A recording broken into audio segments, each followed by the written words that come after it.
ગુજરાતનું પાટનગર ગાંધીનગર ફરી એકવાર આંદોલનોથી ગુંજી ઉઠ્યું। એક સાથે 3 વિરોધ પ્રદર્શનોએ પોલીસને દોડતી કરી દીધી। વિદ્યાર્થીઓ અને કર્મચારીઓ પોતાની માંગો સાથે વિધાનસભાનો ઘેરાવ કરવા નીકળ્યા, પણ વિધાનસભાનું સત્ર ચાલતું હોવાથી આમ થઈ ન શક્યું। ત્યારે કયા છે આ 3 આંદોલન અને શું છે તેમની પાછળનું કારણ, જોઈએ આ રિપોર્ટમાં।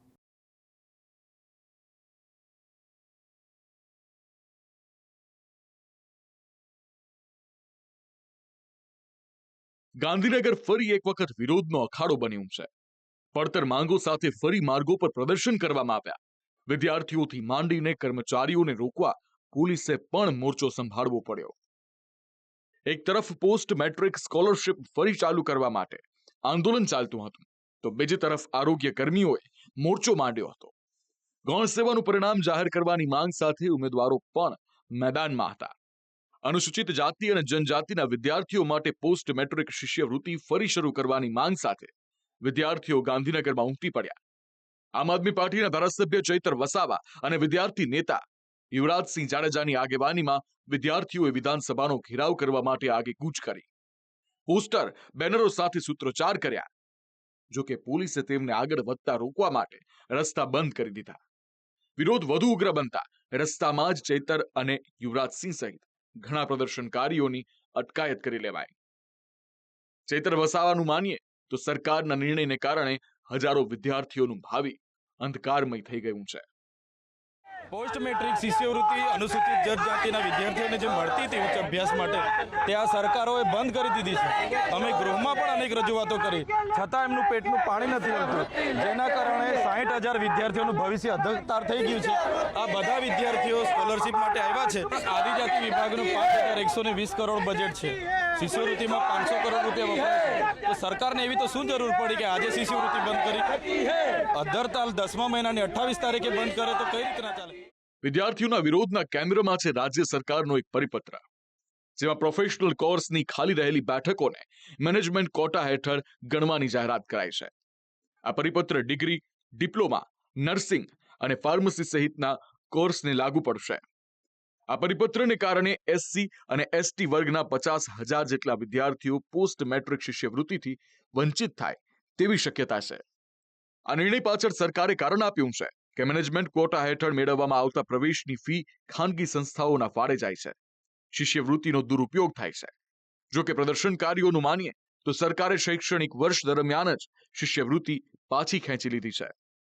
સરકારે જે પરિપત્ર કર્યો છે 28/10/2024 રોજ, હવે જે પરિપત્ર છે એમાં જે પ્રવેશ પ્રક્રિયા હતી એ પૂર્ણ થઈ ગઈ હતી। હવે જેને મેનેજમેન્ટ કોટામાં કે બીજા કોટામાં જેને એડમિશન લેવાનું હોય, બાકીના જે હોય ને વેકેન્ટ કોટામાં કે લેવાનું હોય, હવે વેકેન્ટ કોટા મેનેજમેન્ટ કોટામાં ટ્રાન્સફર થાય તો એમાં શિષ્યવૃત્તિ મળે છે, અત્યાર સુધી મળતી હતી, પણ પ્રવેશ પ્રક્રિયા પૂર્ણ થઈ ગયા બાદ આ પરિપત્ર ફરમાન રજૂ કરવામાં આવ્યું છે।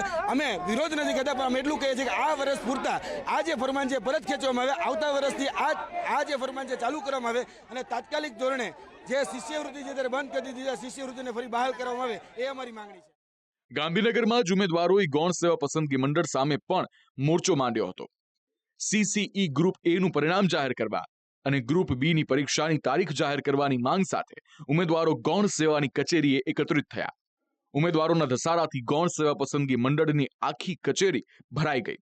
આ તમામ પ્રશ્નો 26,000 જેટલા ઉમેદવારોને સ્પર્શતા હતા। મહેરબાની કરીને તમને એટલી જ વિનંતી કરવામાં આવે છે કે સીસીઈ ગ્રુપ એનું રિઝલ્ટ જાહેર કરો અને સીસીઈ ગ્રુપ બીની ડેટ જાહેર કરો। તમે કોર્ટ કેસમાં સ્ટુડન્ટ સાથે કેટલું રમી રહ્યા છો। 4 મહિનાથી સ્ટુડન્ટ વેટ કરી રહ્યો છે કે સીસીઈ ગ્રુપ બીની તારીખ આવશે। તારીખ આવવાનો ટાઈમ થાય ત્યારે સચિવ બદલાઈ ગયા, અધ્યક્ષ બદલાઈ ગયા, હવે નવા અધ્યક્ષ આવ્યા છે। એ સાહેબશ્રી હજી એમની રીતે બધી માહિતી લે છે અને બધું જવાબ આપી રહ્યા છે। તો અમારી સાહેબને એટલી જ નમ્ર વિનંતી છે કે તમે સાહેબ રિઝલ્ટનું જાહેર કરો અને ગ્રુપ બીની એક્ઝામ ડેટ જાહેર કરો। તો આ તરફ આરોગ્ય કર્મીઓએ પણ સત્યાગ્રહ છાવણી પાસે સરકાર સામે મોરચો માંડ્યો હતો। 20,000 જેટલા આરોગ્ય કર્મીઓ માસ સીએલ પર ઉતર્યા। ખાતાકીય પરીક્ષા રદ કરવા અને ગ્રેડ પેમાં સુધારા સહિતના મુદ્દે દેખાવો કર્યા। પોલીસે ધરણા માટે મંજૂરી આપી ન હોવા છતાં પણ સૂત્રોચ્ચાર સાથે ધરણા કરવામાં આવ્યા। છેલ્લા 2.5 વર્ષથી અમારી માંગણી હતી ટેકનિકલ ગ્રેડ પે અને ખાતાકીય પરીક્ષાઓની મુક્તિ, પણ 60 વખત રજૂઆતો કરવા છતાં પણ અમારો કોઈ નિકાલ આવેલ નથી। એના અનુસંધાને આજ રોજ એક માસ સીએલનું આયોજન કરેલું છે। આ માસ સીએલ પૂર્ણ થતો જો નિર્ણય નહીં આવે તો ના છૂટકે અમારે ગાંધીજી ત્યાં માર્ગે આગામી 7 દિવસ પછી પણ અચોક્કસ મુદતના ધરણા કરવી ફરજ પડશે. હાલ જ્યાં વિધાનસભાનું સત્ર ચાલી રહ્યું છે ત્યારે ગાંધીનગરમાં ત્રણેય વિરોધ પ્રદર્શનને અટકાવી દેવાયા. નવાઈની વાત એ છે કે વિધાનસભામાં ત્રણેયમાંથી એકય પ્રશ્નની ગૂંજ ન સંભળાઈ. કોંગ્રેસના ધારાસભ્ય કિરીટ પટેલે વિધાનસભાની બહાર આરોગ્ય કર્મીઓની માંગને વાચા જરૂર આપી.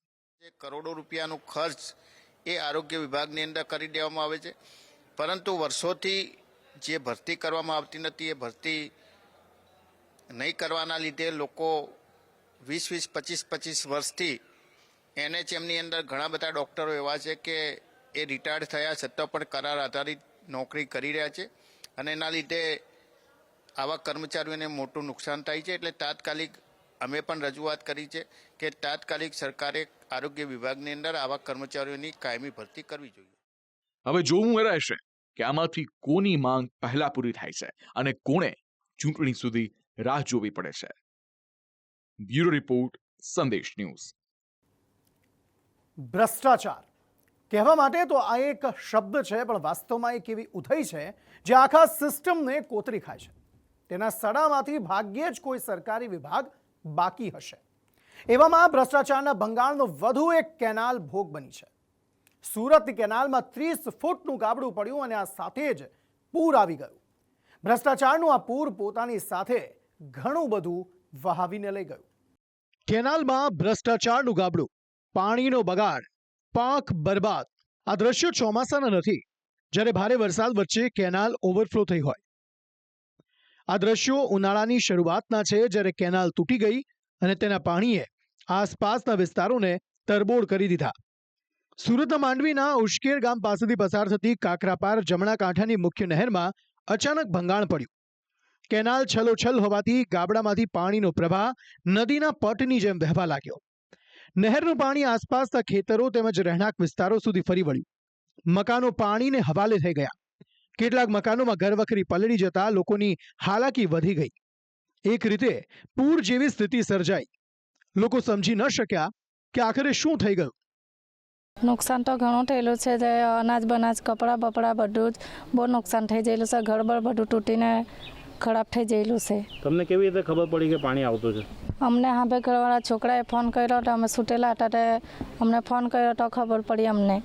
તો અમને ઘરનો દરવાજો ખોલ્યો તો પાણી બહુ જોરમાં હતું. તો દરવાજો ખોલતા જ ઘણું પાણી આવી ગયું. તો અમે પોયરા હતા બહાર નીકળી ગયા બીજાના ઘરમાં. એ અચાનક પાણી આવી ગયું, અમને ખબર નહીં હતી. અમારા છોકરાએ ફોન કરીને કંઈ લગ્નમાં ગયા હતા, તે અચાનક ફોન કર્યો એ લોકોએ બાજુમાં. એ ફોન કરીને તે બાજુમાંથી છોકરો આવ્યો, તેણે અમને ઉઠાડ્યા. એટલે અમે જઈ ગયા એટલે તો પાણી અંદર ભરાઈ ગયેલું. અમારે બધું અડધું સામાન કાઢ્યું, અડધું બાકી રહી ગયું અંદર જ બધું અનાજ ને એવું તો બધું ખરાબ થઈ ગયું છે. કેટલું નુકસાન છે? નુકસાન તો ખાસું થઈ ગયું. અમારે ઘરોમાં પાણી ભરાઈ ગયા. તો 10 થી 12 ઘરેમાં પાણી ભરાઈ ગયા છે. કેનાલમાં મસમોટું ગાબડું પડતા સિંચાઈ વિભાગના અધિકારીઓ ઘટના સ્થળે દોડી આવ્યા. તેમની સામે સૌથી મોટો પડકાર પાણીના પ્રવાહને બંધ કરવાનો હતો. આ પાણી બંધ થાય તો જ પાળો બાંધી શકાય તેમ છે. માટીકામ કરી અને ફરીથી પાળો બનાવી લગભગ 2-1 દિવસમાં કેનાલ રિસ્ટોર કરી ખેડૂતોને ફરીથી પાણી પૂરું પાડવામાં આવશે. કેટલો મોટો ગાબડો પડ્યો છે? લગભગ 30 ફૂટ જેટલું પાણીનું ગાબડું પડેલું છે માટીમાં. કેટલા ખેતરોમાં પાણી ફરી વળ્યા છે? ખેડૂતોની શું દશા છે? હાલ તો કોતરના કિનારે આવેલા અમુક ખેતરોમાં પાણી ગયેલું છે. એ પાણી ઉતરતા ત્યાં સર્વે કરતા ચોક્કસ ખ્યાલ આવશે. જે નહેરમાં તૂટી જવાના કારણે પાણી ગામના અમુક ચોક્કસ વિસ્તારમાં પસરેલ છે, જેના કારણે ખેતીવાડી અને લગભગ 7 થી 8 જેટલા ઘરોમાં પાણી ભરાયા હતા. અમુક ચોક્કસ એરિયામાં હજી જઈ શકાતું નથી, એટલે સર્વે કે એવું કંઈ કર્યું નથી, પરંતુ કોઈ જાનહાનિ કે પશુહાનિ થયેલ નથી. જાનહાનિ કે પશુહાનિ ન થતા તંત્ર નિશ્ચિંત છે. જો કે કેનાલમાં મહાકાય ગાબડું કેવી રીતે પડ્યું તે અંગે અધિકારીઓ પાસે કોઈ જવાબ નથી. જવાબ કદાચ તેમને ખબર છે, પણ હકીકત એ છે કે ચોમાસા વિના જ નુકસાન સર્વેની જરૂર પડી છે. સ્થાનિકોનું માનીએ તો લગભગ 1000 કરોડના ખર્ચે આ કેનાલનું સમારકામ કરવામાં આવ્યું હતું. આ માટે કેનાલને 3 મહિના સુધી બંધ રાખવામાં આવી હતી. તે પછી પણ કેનાલ અનેક વખત તૂટી છે, જેને જોતા કેનાલના બાંધકામ સામે સવાલ ઉઠવા સ્વાભાવિક છે. તો મારું એવું કહેવું છે કે અમને 2 મહિના છે તે આ લોકોએ નવી નહેરનું આપણે નવીકરણ માટે એ લોકોએ અમને રોટેશન આપેલું. 2 મહિના સુધી એ લોકોએ કામ કીધું. તો મારું એવું કહેવું છે કે આ કામ કેવી રીતના કીધું એ લોકોએ ને આ ગાબડું પડી જવાનું કારણ શું?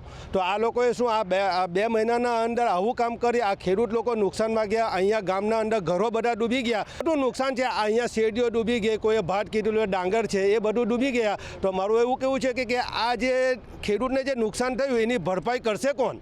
કેનાલના બાંધકામની ગુણવત્તા જોવી હોય તો આ દ્રશ્યો જુઓ. કોન્ક્રીટની એક પાતળી દિવાલ પર એક મુખ્ય કેનાલ ટકેલી હતી. કરોડો રૂપિયા ખર્ચવા છતાં એક કેનાલને ટકાવી ન શકાય ત્યારે કેનાલમાં કોન્ક્રીટની સાથે ભ્રષ્ટાચારના મિશ્રણની શંકા ગયા વિના નથી રહેતી. રાજ્યમાં આવી તો અનેક કેનાલો છે જે તૂટતી રહે છે અને ખેડૂતોને નુકસાન થતું રહે છે, પણ તંત્રને તેનાથી કોઈ ફરક નથી પડતો. ક્યારેક કેનાલના ભંગાણ માટે ઉંદરોને જવાબદાર ઠેરવી દેવાય છે તો ક્યારેક વધુ પડતા વરસાદને. જવાબની અંદર એમને કહ્યું હતું કે ઉંદરો એ કેનાલોની અંદર દર કરે છે એટલે ગાબડા પડે છે. અમે સામે કહ્યું કે વર્ષોથી દાંતીવાડાની હોય કે ધરોઈની કેનાલ હોય, વર્ષોથી જૂની કેનાલો બનાવેલી છે. એ વખતે આટલી ટેકનોલોજી પણ નહોતી. હાથેથી સિમેન્ટ અને કોન્ક્રીટ મિક્સ કરી અને બનાવતા હતા. તો એ કેનાલોની અંદર શું કેમ ગાબડા નથી પડતા? શું અમુક ગામોની અંદર ઉંદર નથી કે 2 પગવાળા ઉંદર જે ખાઈ જાય છે એના લીધે આવે છે કે સરકારની અંદર કેનાલોના કામની અંદર અને તમામ પ્રકારના કામની અંદર મોટા પાયે ભ્રષ્ટાચાર થાય છે અને એના લીધે કેનાલોની અંદર ગાબડા પડે છે. એના લીધે ખેડૂતોની જમીનને અને ખેડૂતોના પાકને મોટા પાયે નુકસાન થાય છે. એટલે સરકારે આવી કેનાલોની ગુણવત્તાના કામની ગુણવત્તા ઉપર પૂરેપૂરું ધ્યાન આપવું જોઈએ અને આવા જે ભ્રષ્ટ અધિકારી હોય જેના વિસ્તારની અંદર જેના કમાન્ડની અંદર કેનાલો તૂટતી હોય એની સામે કાયદેસરની કાર્યવાહી કરવી જોઈએ. કિરીટ પટેલના આક્ષેપ સામે ભાજપના પ્રવક્તા શ્રદ્ધા રાજપૂતે જવાબ તો આપ્યો, પણ તેમાં કેનાલ કેમ વારંવાર તૂટે છે તેનો સમાવેશ થતો નહોતો. ફક્ત કોંગ્રેસ પર નિશાન સાધીને તેમણે પોતાની જવાબદારી પૂરી કરી. કેનાલ મિશનની એમની સમજૂતી પર મારે કોઈ પણ પ્રશ્ન એટલા માટે નથી કરવો કે જે કોંગ્રેસે લાંબા સમય સુધી નર્મદાના પાણીથી વંચિત રાખીને ખેડૂતોને ખેતી સારી ન થાય એવું પાપ કર્યું હોય એ લોકો આજે કેનાલ વિશે બોલવાની કોઈ છે. ભ્રષ્ટાચારની ઉધઈ ફક્ત કેનાલો જ નહીં બીજી ઘણી બધી જગ્યાએ લાગી છે, પણ તેનો ઈલાજ ક્યારેય થતો નથી. જો ભ્રષ્ટાચાર પર અંકુશ નહીં લગાવાય તો તેના પરિણામ વધુ ઘાતક હશે. બ્યુરો રિપોર્ટ, સંદેશ ન્યૂઝ.